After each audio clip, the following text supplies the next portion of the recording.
Estúdio CBN. Apresentação: Carol Pascovitch.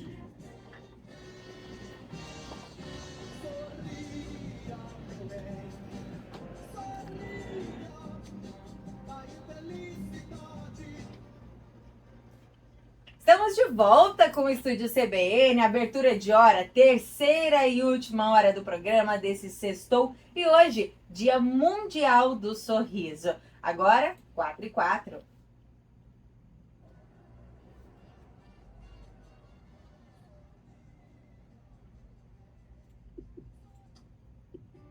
Saúde em Foco, com Alessandra Binotto.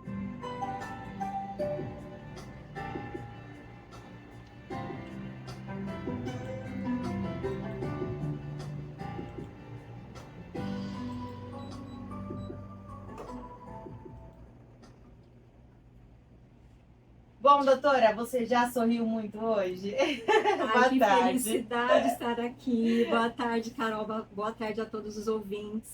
A felicidade é toda nossa, sempre. Trazendo assuntos de extrema relevância aqui pra gente. E tudo a ver o tópico que a gente trouxe hoje, então, né, com o Dia do Sorriso. Verdade, porque a criança é a felicidade. Olha, Sim. Eu falo por experiência própria. Eu tenho uma sobrinha de 4 anos, né? E o meu pai faleceu em 2016. Ela nasceu em 2019. Ele faleceu no final de 2016. E aí parece que a gente viveu um limbo até ela nascer. E a vida mudou. Assim, é uma luz, é uma alegria. Você não consegue ficar triste perto de uma criança, Não. né? Um ser muito iluminado. É verdade. Traz alegria para casa, para a vida, né? Tem tudo a ver o Dia do Sorriso. Verdade, eu não tinha pensado nisso. Sim, que legal. Sim. Bom, doutora, hoje a gente vai falar, né?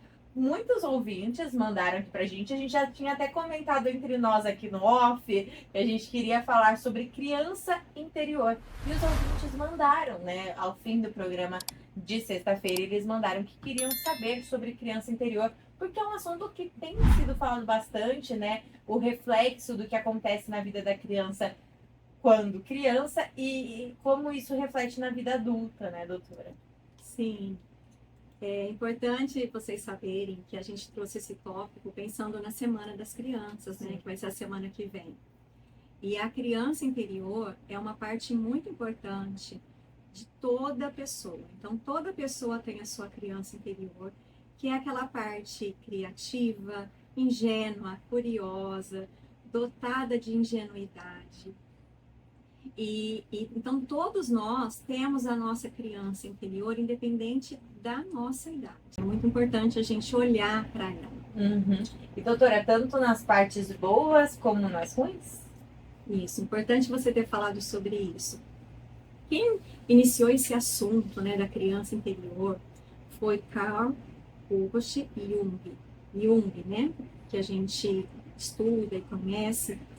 Ele foi quem descreveu a criança interior e foi quem apresentou a potência da criança interior. Certo. Ele diz o quanto é importante que a gente consiga resgatar aspectos da nossa infância. Porque a criança, ela se diverte muito facilmente. Qualquer coisa, qualquer distração deixa a criança feliz. E na vida adulta, a gente vai perdendo muito isso, né? Muitas pessoas vão perdendo isso. Então, ele fala da importância da gente se divertir quando adulto, olhando para a nossa criança interior. A criança, ela é naturalmente criativa. E quantos adultos, ao passar dos anos, vai perdendo essa criatividade? Sim. Então, a criança, ela é verdadeira, ela se expressa de forma feliz, ela é curiosa, mas também existem alguns aspectos importantes e dolorosos que muitas pessoas vivenciam durante a sua infância. Uhum. Principalmente a infância, mas em alguns casos também pode incluir a adolescência. Tá? Uhum. Então, o que acontece? A gente carrega tudo o que compreende, né, a fase infantil, inclusive essas questões traumáticas que podem repercutir na vida adulta. Certo. Então, quando a gente fala do acolhimento da criança interior, O importante é que a gente compreenda que apesar do que tem acontecido, quais traumas aquela pessoa vivenciou na sua infância, o que ela ouviu, o que ela vivenciou, ela pode se olhar, se acolher e se amar integralmente e incondicionalmente, independente, né, do que possa ter acontecido. Uhum, perfeito. Nossa, é um assunto que tem sido muito falado e muita gente, né? Eu vejo muitos adultos que não têm nem noção do que o jeito que a pessoa é criada na infância, como isso pode refletir, por isso da importância desse assunto. E tem se falado muito sobre a criança interior ferida. No que se consiste isso, doutora? Se você puder até trazer alguma repercussão para a vida adulta. A criança interior ferida é a criança que vivenciou condições, situações que foram dolorosas, que questionaram a sua autoimagem, a sua capacidade, fases em que tiveram possíveis traumas. Então, por exemplo, uma criança que ouvia que não conseguia fazer lição porque era burra, e que a criança não tinha um cabelo bonito, que a criança falava demais, que a criança cantava de uma forma que não era uma forma bonita, que a voz da criança era feia, que ela tinha que ficar quieta, que ela não podia se expressar. Quantos já ouviram, quando criança, engole o choro? Você tem que ficar quieto, fica quieto. Sim. E isso acontece muitas vezes com os cuidadores, com os pais, mas também pode acontecer na educação, então com professores, com avós, com tios. E é importante que o ouvinte saiba que eu não estou aqui no lugar de julgamento, porque os cuidadores, principalmente os pais, fazem o que é possível dentro das possibilidades que eles têm, Sim. dos recursos internos que eles possuem e principalmente como eles foram criados e educados. Então, uma criança ferida normalmente é cuidada, é criada por pais que têm também as suas crianças feridas. E quando a gente olha para adultos que têm comportamentos infantis, que têm, por exemplo, reações explosivas, pessoas muito ansiosas. Você já reparou como a criança não sabe esperar? A criança não tem paciência? Não, zero. Então, quando a gente vê um adulto que não tem controle, não consegue esperar, não é uma pessoa paciente, já é um indício que a criança dela precisa ser acolhida. Pessoas que têm, como eu já disse, atitudes explosivas, que não conseguem entender o que está acontecendo com as suas emoções, com as suas sensações. Então, os pais têm uma importância muito grande de ir mostrando o que a criança está sentindo. Eu sei que você sentiu dor, eu sei que você se machucou, eu entendo que está doendo, mas isso vai passar. Então, nós vamos mostrando, norteando para as crianças o que eles estão sentindo, para eles começarem a entender as suas emoções. E as gerações anteriores, por exemplo, na minha época, gerações ainda anteriores à minha, e alguns anos após, né, a minha fase, não passaram por esse amadurecimento que a gente vê hoje. Muitos pais estudando, praticando, por exemplo, psicologia positiva, Verdade. Comunicação não violenta, um limite respeitoso. Isso está surgindo agora, né, doutora? Agora, é uma busca dos pais na atualidade. Então, muitos adultos realmente passam por períodos muito desafiadores com a criança interior ferida, e isso pode repercutir na vida adulta. Nossa. Muitas questões de relacionamento que acontecem. Relacionamento entre casal pode ser a criança ferida de um ou as duas crianças feridas que estão espelhando ali situações dolorosas da infância com a mãe, com o pai ou com qualquer outra pessoa que teve uma participação importante na infância. Relacionamentos desafiadores em ambientes de trabalho, reconhecimento profissional e financeiro, a pessoa saber se colocar diante da vida, ser um adulto seguro, elevar a autoestima, amor próprio desenvolvido. Isso tudo são aspectos que a pessoa pode desenvolver com o acolhimento da criança interior. Mesmo que ela passou muito tempo da vida dela vivenciando as dores da criança interior ferida. Bacana. Que bom que tem solução, né, doutora? Tem como curar essa criança interior ferida. Eu já vi muitos exemplos, assim, na minha vida de pessoas que sofreram bullying na escola. Por isso que sempre quando falam, porque tem assuntos que são mimimi. Eu não acho que seja mimimi, porque a criança, ela guarda aquilo dentro dela, né? E como você disse, isso reflete em vários traumas na vida adulta, né? A gente vê um exemplo clássico, as meninas com cabelo cacheado, que antes era assim, não era aceito. Não era um padrão de Não beleza. era um padrão. Hoje, graças a Deus, isso mudou, porque eu tenho certeza que as pessoas são muito mais livres e as crianças com cabelo cacheado, hoje em dia, vão crescer adultos muito mais libertos, né? Carol, eu tenho uma dica de filme que chama A Beleza por um Fio. Mulheres, adolescentes e mamães que estão criando meninas que querem curar a sua criança com questões da autoimagem, né, relacionada ao cabelo, e estão educando as crianças de hoje, é um filme fantástico. É uma libertação sobre essa condição extrema de ter um cabelo que não é o que a gente encontra principalmente no Brasil, não é o nosso padrão de beleza, não é a natureza.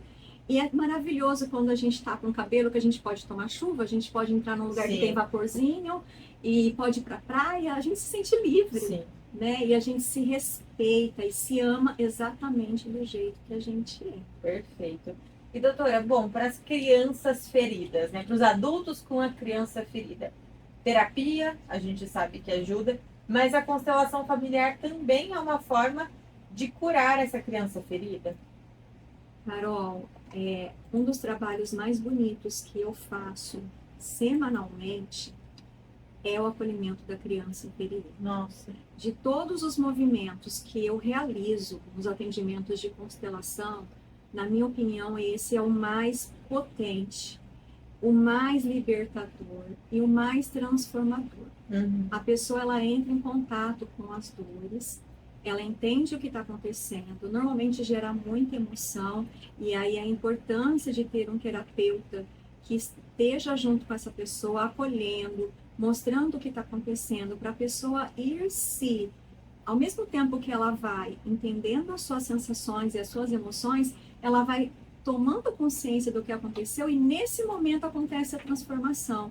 Então, é um trabalho muito bonito, assim, é maravilhoso. Que legal. E como que funciona? A doutora também é terapeuta, né? Sim. Quando alguém chega, por exemplo, eu tenho insegurança em tal área da minha vida. Você vai buscando até ela chegar na infância, vai fazendo uma pesquisa, vamos dizer assim. Como que é, doutora? Sempre tive curiosidade. Quando eu começo a conversar com a pessoa, ela vai me dando indícios, né? Que o que está acontecendo, e chega um momento que fica claro que a questão é com a criança interior. Entendi. Então, alguns tipos de comportamento, algumas falas, existem falas que são assim, muito características da criança, que em algum momento ela passou por alguma situação traumática.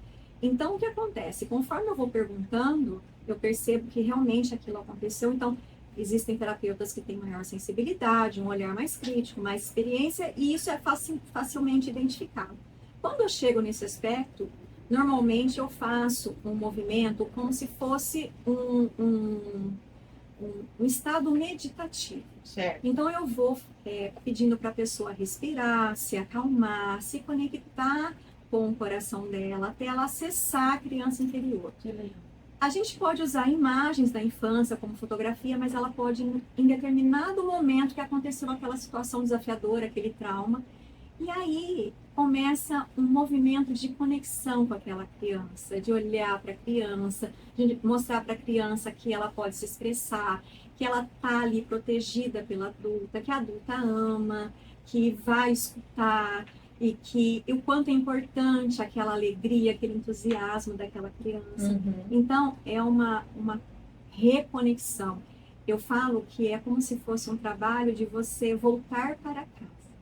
Você volta para a sua essência, volta para o seu interior e você fica conectada com você mesma, com o seu coração. Então, é realmente bem interessante. Perfeito. Doutora, para a gente finalizar, qual que é a importância de ter um olhar especial para as crianças hoje em dia? Os pais de hoje podem fazer toda a diferença para os adultos de alguns anos, para os adolescentes de alguns anos. Então é importante que os pais olhem para as suas dores, entendam o que está acontecendo, quais são os seus desafios, o que pode ser feito para esses pais resolverem as suas questões, irem evoluindo com essas questões e com os desafios, para ter um posicionamento mais assertivo, uma fala mais assertiva, mais paciência. E o importante, desfrutar da infância desses filhos, dessas crianças, um tempo de presença. O tempo de presença é muito importante para os filhos. E criança não quer presente, quer tempo de presença. A criança quer brincar, quer o pai e a mãe disponível. Então, é muito gostoso você sentar e brincar com seu filho, levar para passear, gargalhar. A minha criança interior ama gargalhar com a minha filha. A minha também, com a minha sobrinha, viu? Então, a gente se sente assim, é tão gostoso que parece que a gente entra em sintonia com a gargalhada. Uhum. É muito delicioso, sabe? É muito especial. Então, qual é a minha dica principal? Que o adulto olhe para si mesmo e comece a viver de forma mais leve, que se proponha a se divertir, Perfeito. fazer coisas que gosta. Por exemplo, você gosta de cantar? Cante. Você gosta de dançar? Dance. O que a sua criança gosta de comer? Visitar memórias afetivas para ir acolhendo, cuidando dessa criança para ser um pai mais afetivo, mais presente. E eu vou falar mais uma dica. Claro. Eu vou passar para você um link, mas tem um vídeo no YouTube que mostra os adultos alguns adultos chegando em frente a como se fosse uma fachada de uma loja, e o vidro, ele reflete como se fosse um espelho. E aí o adulto chega e vê a criança interior. E aí eles começam a dançar, e é tão lindo, porque a gente vê o quanto aquele adulto começa a se divertir, ser espontâneo, de ver a criança se divertindo. Que lindo, legal. é emocionante. Que legal. Então, eu vou enviar para você, tá? Para quem tiver interesse em acompanhar. E depois que eu postar o vídeo no meu canal, também vai estar disponível o link lá para quem tiver interesse em acessar. Perfeito, doutora. E quem quiser, né, ver esse vídeo, manda um oi aqui no WhatsApp e fala que tem interesse, que a gente manda. Lembrando, o nosso WhatsApp é o 17 991 34 1959. Doutora, muito obrigada por esse bate-papo fantástico. Eu que agradeço, e a minha criança interior está super feliz, entusiasmada aqui com vocês. Foi um prazer. O prazer é todo nosso, doutora. Obrigadão. Agora é 4h22, a gente vai para o intervalo. Show de bola!